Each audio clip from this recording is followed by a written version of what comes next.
afaan cuqqaalanii jira. Black milk godhee jira. Tokko maal godhan beektaa fakkeenyaaf keessumaa sheekota warra abbootii gadaa haraas har'atti arganii namni keenya miilumaan deema makiinaan qabu. Bagadaa sheeka paaster akkamitti miila duwwaa deemtan.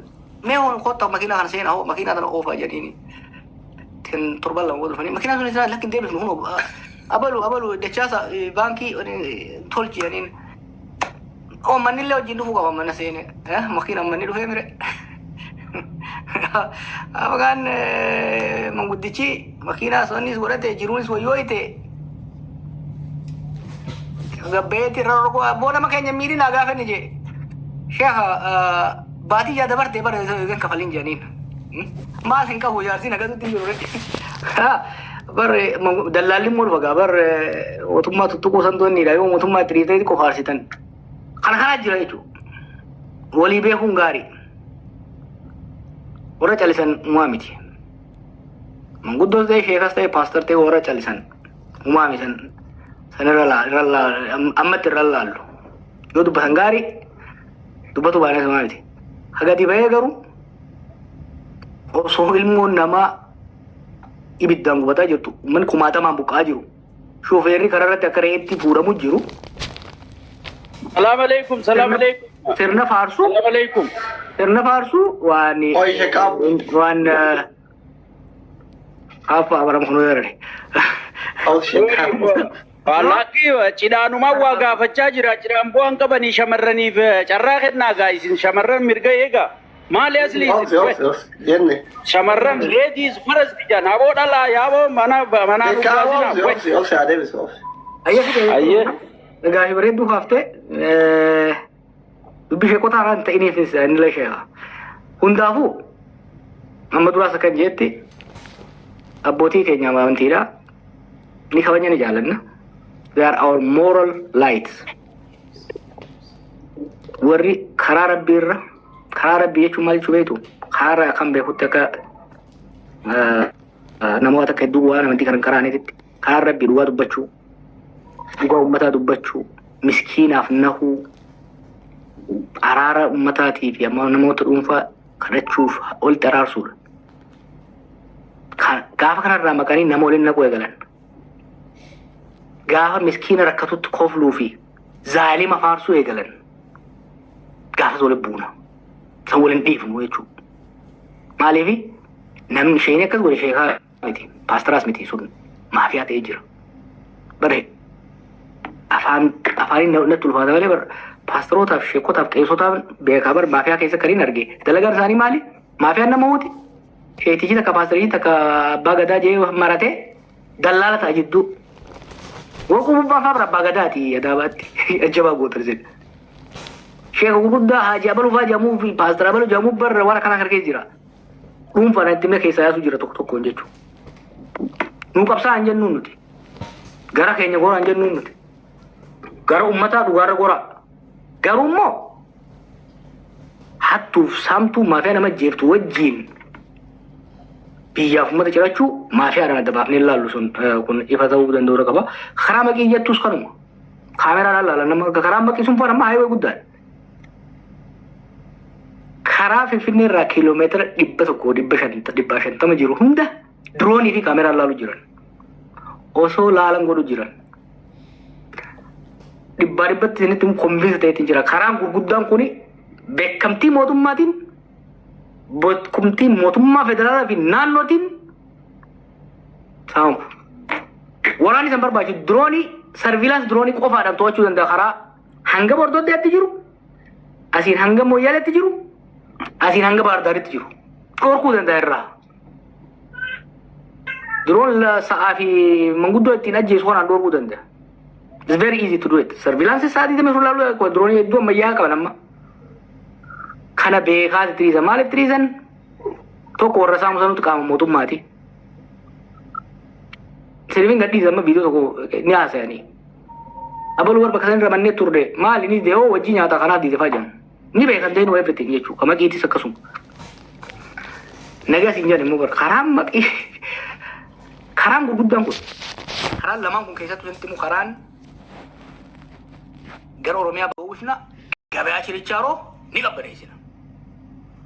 tokkummaan Oromoof tokkummaan biyya akka urgaa'u goona gandummaa fi qoqqoodamni akka ajaa'u goona. Warri tokkummaa Oromootiif tokkummaa uummata keenyaatiif qabsaa'u dhugaa dubbatu promoot goona naggaadee guddaa xiqqaa ganda keessa deemee maallaqa hiruudhaan yookiin immoo hamii fi husuusii ganda keessa oofuudhaan uummata keenya adda qoodu. Bar dur nuti Wallagga Arsiif Shawaadha walitti deebisuudhaaf hiikamaa turre. Arra bar Harargee gosa gosa midhaanii asii Anniyya, asiin Itu, asiin Afran Qallu deemanii Afran Qalluma tana asiin Noole, asiin Oborra. What is this? Ummata yaa waan nyaatu dhabe. Asiin shiftaan kararratti jima ooftaaf jeesa malee gosa ta'een beeku. Abbaan irratti hin beeku. Jara gosa laalee jeesu jira shiftaan. Wanni isaan godhu jiran waan Somaalee balleessee jechuudha. Achi qofaa bara. Amma dur Boorana Gujii waliin buusan turan. Booran tan amma inumaa gosaan dura bara qeerroo sanii naannoon biyyaan baradhe qabsoon biyya kanatti harree hiriirabbee asii hiriirabbee amma gosaan barachuu jira. Maafiyaa Shaashamanneedha. Maal isa gosa takka jala makatti amma gosa sanis baradhe. Maafiyaan Booranaanis gosa tokko jala seenti. Ta'an bootis gosa jala seenti. Gosaa fi nama kana hanga qabaleetti qoqqoodaniit ittiin deeman. Kana maal goona? Dawaan isii gandummaa fi qoqqoodamaan warra deemuun baatirii itti ibsuudha. Saaxiluudha. Saaxilaa waggaa deemne laata. Abbaa fedhe haa ta'u, sheekaa haa ta'u, qeesii haa ta'u, paasteraa haa ta'u, nama siyaasaa haa ta'u, nama abbaa qabeenyaa haa ta'u. Ka waan kanaan deemu saaxilleeti uummata jidduutti qullaa sadaafnee uummata keessaa baafnaa jechuudha. Already tanaffastee jirti bara. Maafiyaan ammoo amma bari isin amma bakka biraatti maal isin jaalle warra shawaatti isin saamu jira isin jaalle. Hoggaa shawaatti ol dhuftan salaalee fi shawaalii taasitti adda qoodan. Shawaalii taa'u gara ite waddeessaa fi maal jansa waddeessaa fi maalii ta'e achuu warra lagumaatu adda jira. No kan nuti ijoolleen qabsaa'onni keenya waggaa 50 dura haa eegalanii gamaa gamana osoo hangammaaf hin beekin dhiiga isaaniitiin tokkummaa isaan ijaaran tana duriyyeef hattuun akka itti milkooytuun goonu. And then we know by the way akkaataa gabayaa jumlaa gabayaa tokkummaa itti oomifnuu fi xirooftuu ganda keessaa gabayaa keessaa itti baafnu ni beekna. San immoo itti deemnaan jechuudha. Galatoomee ulfaadhu jawwee kiyya baay'ee si ta'aabsine sa'aatirraa fudhanne amma carraan shamarraniif eegayame Zeddi gaafii qabdaa?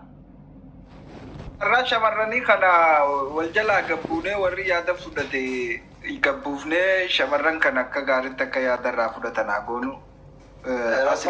Akkasitti mufanne gaa shamarran kee kun shamarran waggaa 27 si karaasise kun akkasitti mufanne. Zeddiin dubbachuu sodaate na fakkaata. Shamarran yeroo baay'ee mooraalii fi malee gaafii miidiyaa irratti hedduu sodaatanii agarra warra gaafii akkasii gaafii. Shamarran keessa nadiisaa shamarran mirgan diibinasli. Shamarran gaafii haa gaafattu. Namni akka shamarranii biyya ijaaru hin jiru. Qabsoon shamarran keessa hin jirre soogidda bishaan keessa hin jirre. Cidhaan qofaa asirra waliin qabdee asii baasir dhugutu jirta. Taragaagaa sheekaaf taragaagaa. Akka shamarranii dabalamtuu gaafiiwwan alarraan ergantaa gaafii lamaan wayyaa dhiyeessu.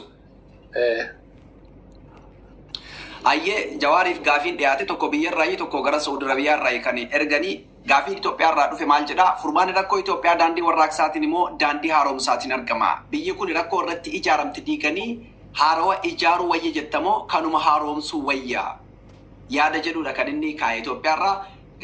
Gaafiin Saudiirraa argamee dhiyeenya kana waan hin taanes daangaa Saudiif Yaman irratti argaarraa ijoolleen keenya gandaan wal qoodanii wal dha'uu jiru. Dhaamsi ati kanarratti qabdu maali yaada jedhu kaa'e galatu. Galatuma afin uumamni jira. Afin usaallee hin deemne.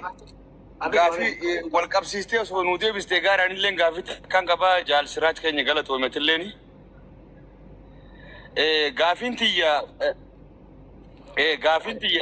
gabaabsiteetu walumaa nu deebiste gaafiin tiyya hawaasni gartee shimbirtii muka tokko damee takka nyaatte damee biraatti beellama qabattee jaalabbaa boruudha. Amma fakkeenyaaf Jawaar keenyaa fi gartee hayyoonni keenya warroota waliin baratan hedduutu jira. Garuu immoo Al-Shabaabiitu biyya keessa seenee jira jaanii gizee gartee hawaasa keenya burjaa jeessan Arsii fi Baalee fi Harargeen kun gooyitee amantiidhaanis waan hundaanuu tokko Al-Shabaab kun dhugumatti biyya keessa jira moo Jawaar keenya gartee nuti akka hayyuutii fi akka beekaa keenyatti deebisaa guddaa bakka takkitti naan barbaada bakka takkitti sana kanaa deebisuun eeggata. Deebisaa guddaa bakka takkitti naan barbaada bakka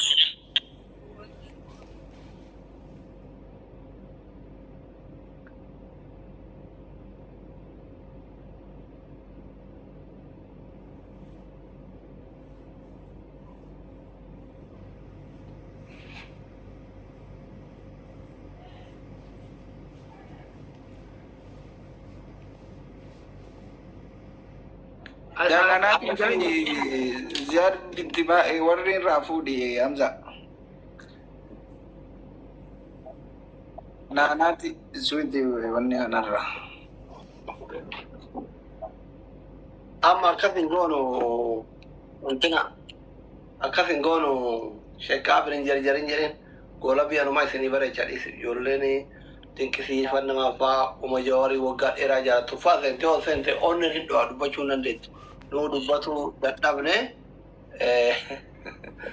wanta godhina miira keessaa ba'aatii fi gudarii fi qaabbisii warri biyya guddaa jettan kun taragaggaana beeka amala qimamii mana mada. Hawwiima qabaniif seenuu barbaadan malee gaafii hin qaban jechuudha. Hedduu warri gaafii qabu yoo jiraate immoo carraa isinii kenna. Soofiyaa gaafii qabanaan jette ililli dadhabee akkasii argu. Ka'amma abdii fadhiiskaase kana deebisii jawwee ammallee dhumarratti maal gootaa garabni biraan gaafii qabu seenu uummanni kun fuulduratti hawaasni Oromoo kun biyyaaf alaa bakka hundaa itti roorrifamaa jiru kuni maal ta'uu qaba garam goruu qaba amma namoonni baay'een gara goruu wallaallee jireetumaan mootummallee deeggaruuf rakkate abaa'ullee deeggaruuf sodaate wama ta'uu dhabee qilleensa hawarratti hafe hafu argama harcaati jira akkam ta'uu qaban garamitti gaaddisa kam jala dhaabatuu qabanii waan san fuulduratti waan goruu qaban nu kaa'ee fi gara tomii ulfadhu. Ayya gaafuma gaafii irraa nama duraan deebi'a yoo dalayne yoo mari'anne yoo hojjenne irraa Lati jechuun beektaa carraa hoggaa jennu dalaydee hoggaa rabbitti sii guute jechuudha bara. Carroonni jedhamu lootarii hubatu yoo bitte malee siin baatu yoo bitte malee siin baatu yoo qabsoomne waan nuti qabsoomne itti yaadnee sammuu keenya waasa jamma dura jedhee beektaniin sammuu finse afaan wal amansiifne onnee teenya walii hinee miilaan tarkaanfannaan carraa bal'oo humna ni dandeenya uumaas jirraa jechuudha. Revolution mo reform kan jauh